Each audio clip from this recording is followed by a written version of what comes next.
زندگی میں سب سے بڑا امتحان یہ نہیں کہ ہم خود کتنا کامیاب ہوتے ہیں، بلکہ یہ ہے کہ ہم دوسروں کو کامیاب بنانے کے لیے کیا کرتے ہیں۔ ایک استاد کے لیے سب سے مشکل لمحہ وہ ہوتا ہے جب اسے مایوسی کے اندھیروں میں امید کی شمع جلانی پڑے۔ آئیے دیکھتے ہیں ایک استاد کی کہانی۔ میں ایک پرائمری اسکول میں منتقل ہوا۔ پرنسپل نے مجھے تیسری جماعت پڑھانے کے لیے کہا اور اپنے دفتر بلایا۔ انہوں نے کہا، میں تم سے صاف صاف بات کرتا ہوں، ہمارے اسکول میں تیسری جماعت کی 3 کلاسیں ہیں۔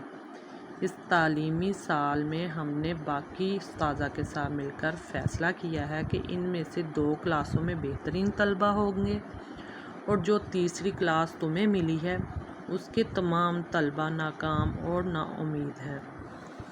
اگر تم ان میں سے 3 یا 4 کو بھی بہتر بنا سکے تو تمہیں پورا احترام دیا جائے گا، اور اگر نہ بنا سکے تو کوئی الزام نہیں، کیونکہ ان کے والدین بھی ان کی کمزوری جانتے ہیں۔ استاد نے کہا، میں کلاس میں داخل ہوا اور ہر طالب علم سے پوچھا، جب تم بڑے ہوگے تو کیا بننا چاہتے ہو؟ کچھ نے کہا فوجی افسر، کچھ نے کہا ڈاکٹر اور کسی نے کہا انجینئر۔ یہ سن کر میرے دل کو بہت خوشی ہوئی اور میں نے کہا، الحمدللہ، ان کے خواب اب تک مرے نہیں ہیں۔ اگلے دن میں نے طلباء کی نشستیں ان کے خوابوں کے مطابق بدل دیں۔ افسر ایک ساتھ بیٹھیں گے، ڈاکٹر ایک ساتھ، انجینئر ایک ساتھ، اور میں نے ان کی کتابوں پر ان کے خواب کا لقب لکھ دیا: افسر محمد، ڈاکٹر عبداللہ، انجینئر خالد۔ پھر میں نے اپنی تدریس کا آغاز کیا اور اپنے ذہن میں یہ بات بٹھا لی کہ یہ سب طلباء دوسرے بچوں کی طرح ہیں اور یہ کمزور نہیں۔ یقیناً ان میں سے کوئی غلطی کرتا، کوئی سستی کرتا اور کوئی ہوم ورک نہیں کرتا وغیرہ۔ یہاں سزا دینے کی باری آئی، لیکن میری سزا مختلف تھی۔ میں انہیں نہیں مارتا تھا، بلکہ صرف ان کا لقب چھین لیتا تھا اور یوں ان کے خواب چھین لیتا تھا۔ پھر انہیں ایک خاص جگہ بٹھاتا جسے ہم نے گلی کا نام دیا تھا۔ یہ انہیں بہت تکلیف دیتا تھا اور وہ اپنی پوری کوشش کرتے کہ دوبارہ اپنی کرسی اور اپنا پسندیدہ لقب واپس حاصل کر لیں۔ اس طریقے سے طلباء کا معیار بلند ہو گیا۔